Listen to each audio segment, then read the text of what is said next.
Eala says gold a way of bringing that pride to Philippines. Moments after capturing the Philippines' first gold medal in women's singles in the Southeast Asian Games in 26 years, Eala rushed to her ever-supportive family and hugged her dad, Michael, and Mom Riza, a bronze medalist in the 100-meter backstroke of the 1985 Games in Thailand. In the same country where her mom won a medal, Eala got her moment, running around the hard court wearing a proud smile while raising the Philippine flag. It's so special. As a Filipino, we're so family-oriented. I think that's part of our culture, and the SEA Games is something. The tennis star said, I think it's very different than the WTA, because it's very personal to us, personal to the Southeast Asian countries, and it's special in that way. It's unique, and it doesn't happen every time, said Eala. That's why it's so important for our family. Of course, my mom was a SEA Games medalist, too. Eala capped a banner year in a Philippine jersey, ruling the 33rd edition against home bet Maninkaya Sawanki, 6-1, 6-2, in front of cheering Filipino fans on Thursday at the National Tennis Development Center in Nonthaburi, Thailand.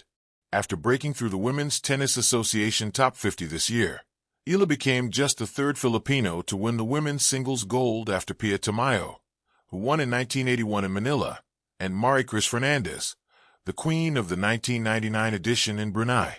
The star shared a moment with the Philippine team and was emotional while singing the PH national anthem. I think the part that really makes me emotional is when they play Lupang Hinirang, she said. I've dreamed for a long time of being able to bring that kind of pride to the Philippines, so I'm very thankful and humbled to represent our country.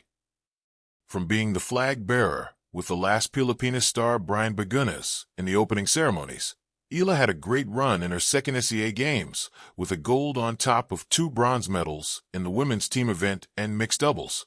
She and Nino Alcantara fell to home bets Patron Cheapchandage and Part Sornlaksip in the mixed doubles semifinal, 7-5, 5-7, 7-10. She also received a medal in the team event where she was listed, but did not see action, with Shara Rivera, Alexa Milliam, Tenny Almides, and Steffi Aludo. It means a lot. This whole week has been an emotional roller coaster, Eala said. Being surrounded by so many athletes, especially fellow Filipinos, just feels different. Having your countrymen around you is really special, and it makes me very happy. It started in Miami. It was a great year for the Filipino tennis ace, starting with her dream semifinal run in the Miami Open, where she took down 3 Grand Slam champions to earn main draw berths in the French Open, Wimbledon, and U.S. Open, where she earned her first win. The Rafa Nadal Academy graduate also won her first Women's Tennis Association crown in the Guadalajara 125 Open in September and made a new career-high world ranking of number 50 last month. After her breakthrough, Eala eyes a stronger 2026, starting with the Australian Open in January. I think I'm just taking it step by step. My next goal is to prepare for the Australian Open, so I'll take my time to enjoy this win and then prep time, she said. Gold is more than a color. It is a feeling that glows long after the metal cools against the skin. When Eala speaks of gold as a way of bringing that pride to the Philippines, she is not only talking about victory on a tennis court. She is speaking of history, of hope, of a nation that has learned to dream loudly through the quiet discipline of its athletes. Eala's journey begins far from the grand stadiums, where flags rise and anthems play. It starts in early mornings, in courts where the sun is still unsure whether to rise, and in the steady rhythm of a ball meeting strings. Each strike is an act of belief. Each rally is a conversation with doubt.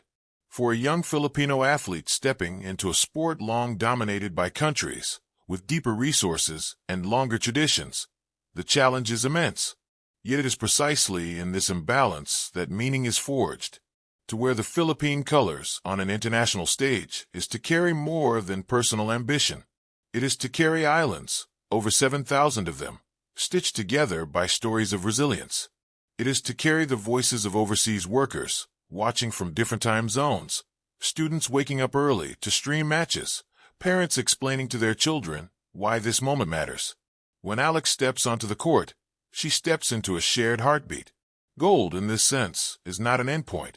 It is a message. It says that excellence has many accents, that greatness does not require permission from tradition, and that a young Filipina can belong anywhere her talent and work take her. Every point Alex wins is a quiet argument against limits that were never meant to be permanent. The Philippines knows pride deeply, but it also knows patience. It has waited for moments like these, moments when an athlete does not just compete, but contends. When Alex speaks of bringing pride home, she acknowledges the long arc of effort behind that moment.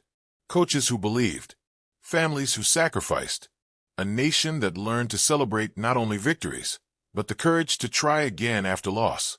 There's poetry in tennis itself that mirrors the Filipino spirit. The game demands balance between aggression and grace, between power and touch. It teaches that control is not the absence of force, but the mastery of it. Alex's style reflects this balance. She does not simply overpower. She constructs points with intelligence, patience, and creativity. In doing so, she offers a metaphor for progress, measured, thoughtful, and unafraid. Gold shines brightest when shared. Alex understands that her achievements ripple outward. Somewhere, a young girl grips a racket for the first time and imagines her future a little wider. Somewhere, a parent decides that sports can be more than a pastime. It can be a path. Somewhere, a nation feels seen. This is the quiet alchemy of representation, when one person's success rearranges what many believe is possible. To bring pride to the Philippines is also to carry responsibility.